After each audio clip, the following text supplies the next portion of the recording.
Todd Rosenfeld here, Chief Learning Officer of Securities Training Corporation, for another edition of Todd Talks. Well, this is really exciting news because remote testing, which we've been talking about for a while, had one big issue, and that was the ability of not being able to go back and review a previously answered question. In other words, only forward-looking. Could you take the exam?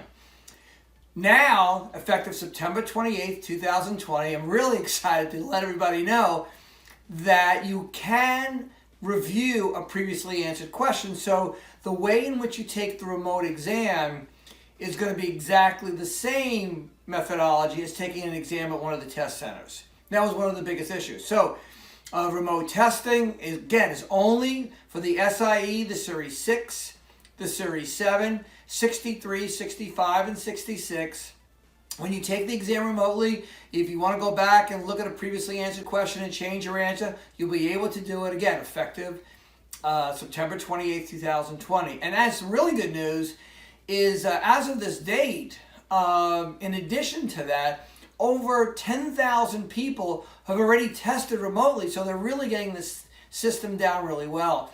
There's no discussion yet of extending the remote testing to the 24, the 79, or some of the other exams. That might change in the future.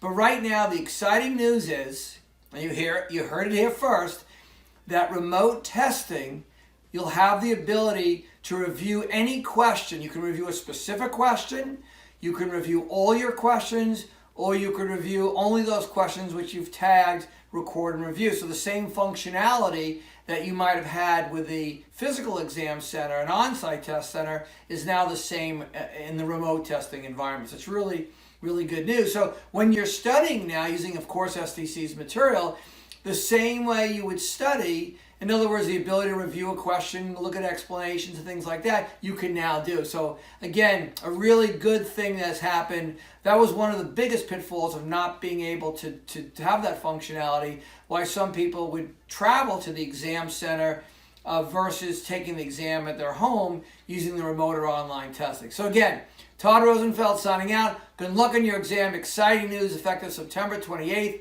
2020.